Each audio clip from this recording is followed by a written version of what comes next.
Hey guys, thanks for tuning in to the Ordinary Snob, and this is Snobcast number 3. Yay! Ooh.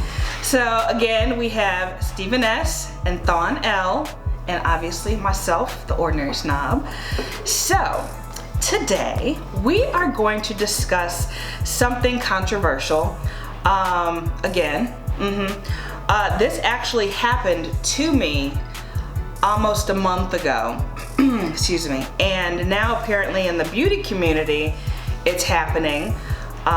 So what I'm talking about is, if you are a white person and your friend, okay, says the N-word around you, what would you do? And go. What would you do, Steven? Stop it. You stop it. Don't say that around me. Oh my God, this is serious. Sorry, really. Seriously, what would you do? Yeah, we are. So what do you? Okay, so what's your opinion? Hold on. Okay, go Bring on. it back. All right, Okay. go on. Well, it's such a loaded question because there's like context behind it. Can I give you my scenario of what happened? Yeah, give us Okay. the specifics. This is what happened. My friend was going to a party, and our mutual friend asked her, is Susan going to the party, or was Susan invited? And she said no, she doesn't know these people. And I said, yeah, I know. I felt like so just and I said to her, it's probably because there are a bunch of motorcyclists and things like that. And she goes, yeah. And then I said, and they probably use the N-word too. And she goes, yeah, the majority of them. And I said, so what do you say to them? Do you say, hey, don't say that around me, walk away? What do you do? I said, I wouldn't want to be friends with someone like that. And her response was, well, Susan, if I walked away from people like that, I wouldn't have any friends. That's kind of sad. You better make some new friends, bitch. I'm just saying. I digress. So, that was Let me clear my this story. up though. Is the majority of the people that she's friends with white saying this then? Well, because we live in a small, it's not a small town, but it's a small town where everyone knows everyone, I guess. I don't know half these people. But I don't want to say they're backwoods or anything like that, but they've grown up to where it's just a lot of white people. And the norm either is to say the N-word or they've never seen black people. Like when I moved here and I met my friend and she took me to this bar and people acted like I was, and I hate to quote Twilight, the shiny new toy. Because everyone was like, oh my gosh, she's black? Is she really? Wow, she's so pretty. Wow, she's so light. Wow, she's so, how are you? Blah, blah, blah. Like they've never fucking talked to a black person before. Right. And I'm like, okay. And I still speak to these people. I don't know who says the N-word around here or not. I don't know. But, so, Interesting. I'm asking. Yeah. What if Thawn said to you, hey, Susan's such an N. Oh, see, that's not. What that's would you- di- Yeah, but Yeah, that's, but see, that's a whole nother thing. It's that's like, why you're trying to talk about the context, because Exactly. that's calling someone a name rather than, using it like a friend, like my buddy. well, See, it's a loaded word. I don't even use that. Like boyfriend, Right. he says it to his boys. I hate even hearing that. Right, but when he uses it like in that context, he's not calling them names. He's using it like my buddy, right? Correct. So that's different than calling someone a name. I still don't like it, but Of course, I understand that. But so I'm just saying that there's a difference in context. Yeah. If you're Okay. just using it as a racist person calling someone a name, that's completely, that's way more offensive than like using it like a buddy, in my opinion. I mean, I'm around people that use it like in the buddy term. are they white? Yeah, some of them are white, and they use that as a buddy term. To their white friends or to their black friends? White friends. I ain't never heard of such a thing. Yeah. Oh, I've heard. You know, it's like people that want to be, They want to be cool. Cool drug dealers, gangsters, whatever, and they just use some of that slang, and that happens to be one of them. Okay, well, these people that she was referring to use it with the hard R. Ooh. Oh, that's different. Yeah. That's name calling. Yeah. So. That's way more say it to her face. Like they'll say it in the for example, I was on the phone with her. She happened to be at a local bar that I will never step into again. I will not say the name because it's really right down the street. And I'm talking to her, and she didn't say it. This guy in the background, I don't know why, said it's hotter than here than in church. And I said I have to get off. Well, that's literally like that's just plain old racist. But that's how everyone kind of is. Not everyone, let me rephrase that. That's how some people are around here. And she said, well, I told him he shouldn't say that. I was on the phone with a black person. Did you? Did you really? Because see, I wasn't there. I don't see no receipts. So you're basically asking how would you react to somebody who's just outright racist? That's basically what you're asking. Would you accept it? Would you tolerate? Would you sit there? Would you walk away? Would you say, dude, that's not cool? What would you do? It's an interesting situation because it's like, especially when people are past a certain age, like you're just not changing their mind. That person just is who they are. And so it's like, if they said it in a generality, it's just like, what are you gonna do for that person? But if it was like a personal insult to someone I cared about, then you definitely need to at least say something at a minimum. What if it was somebody they were talking about that you didn't know? What would you do? Would you get involved? You want to save the world, but I mean, to be honest, just be bluntly honest, probably not. You would just kind of just shake it off. It's like, you want to protect people from like being hurt and things like that, but that's the problem with the word. It's probably one of the weirdest words we have because it's so loaded. It has so much history behind it. Ignorant person. Yeah, it was meant to to tear down a community. Correct. And then that community took that word and flipped it around and tried to make it into a term of endearment.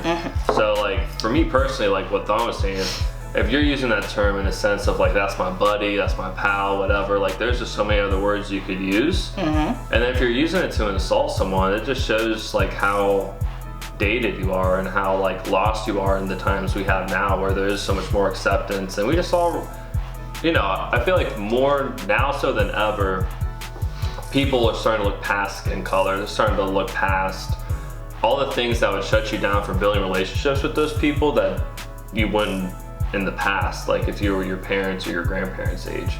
Like people are more open to intermix their groups because it's just stupid.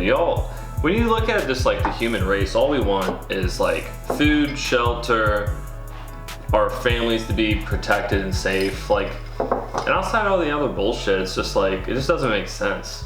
If you look at it from more of an objective view.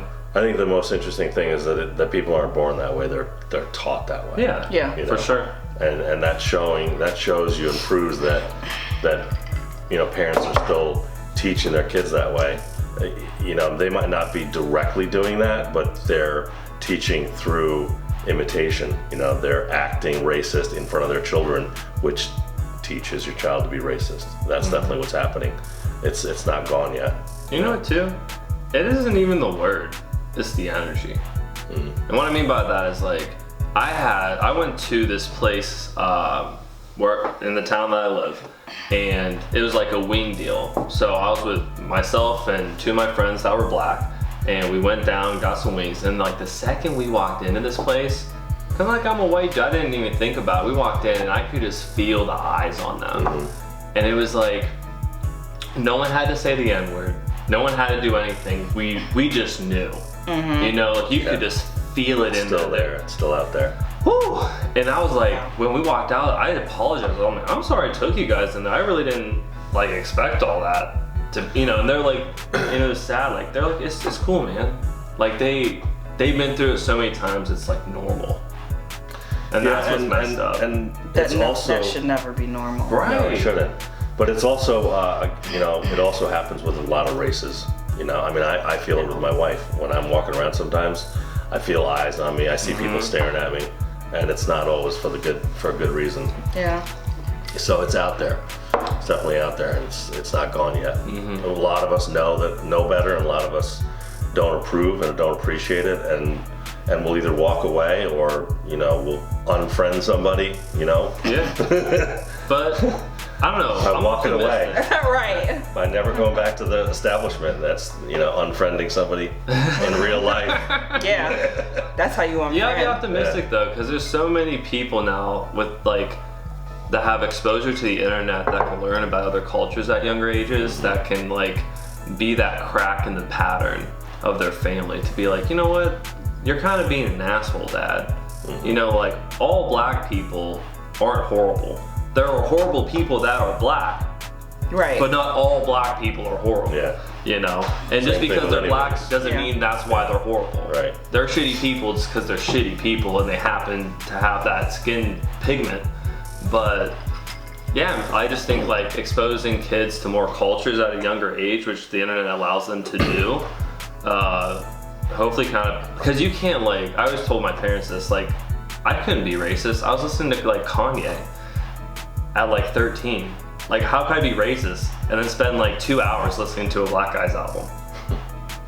That just doesn't make sense, So what music is for past generations, what the internet will be for the future. I also think that the generation that are racist, the old school generation, and I'm gonna just say it, when they die, I think a lot of that shit will just go away. It'll still be there, but not there'll be a perpetually few people, out there. There'll be some people hanging on, but not to the level that. Well, you got to understand though, there's pockets of people, like you said, that have never been exposed to anybody outside of their town or country. They're only surrounded by their own kind.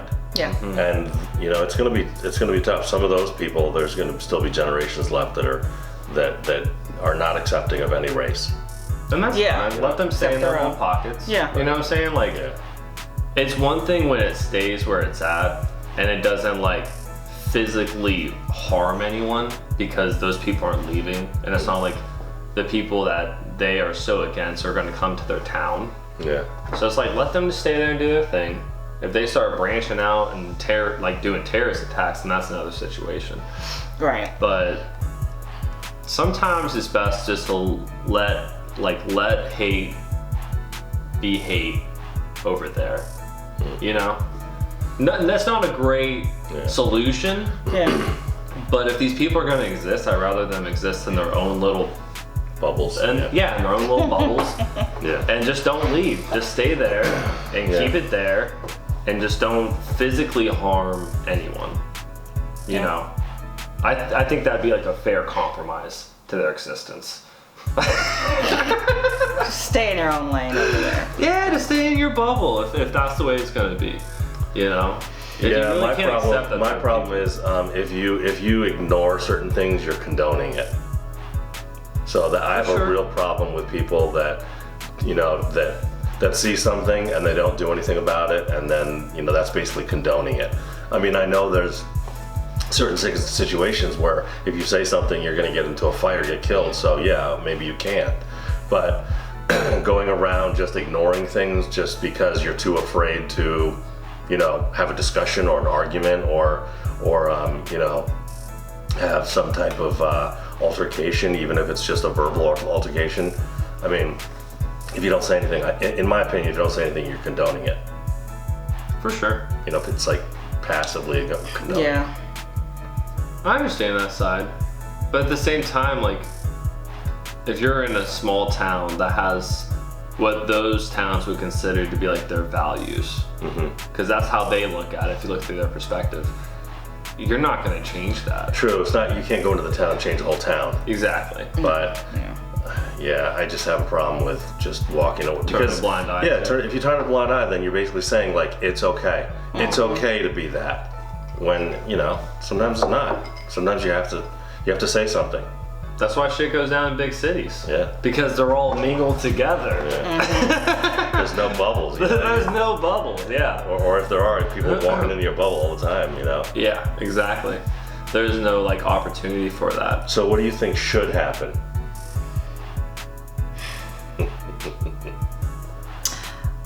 I would have said something. I would say something, or I would have walked away. In regards to that person, I think you should find new friends, truthfully. So if you don't say anything and you don't walk away, if nothing else, you should not just continue to be friends with them. Because that's basically condoning. That's what's interesting. That's so I'm with you behavior. on that. Yeah. Like it's in your inner circle. And But like, they're not an inner circle. They're people that you've known for years, and you all just happen to be all going to a party together. Gotcha. Interesting. Yeah. So. That's difficult if you're invited to a party. Yeah, I mean, unless everybody at the party is like that, but you know. That's what she was saying, and I was just like, oh. Well, then yeah. It's just a weird situation to put yourself in. If you're going to the party with that type of people, you're condoning that behavior. Yeah. Right. Especially staying there and not doing anything at all. Yeah, that's a rough one. But I don't know. It's at the same time, it's just like the negativity just feeds off more negativity. So Don't be so negative. yeah, just don't be so damn negative. Like be around happier people that you know aren't you know just using ridiculous like analogies like that. Like that doesn't even make sense. That's the funniest part about his like the thing that the guy said.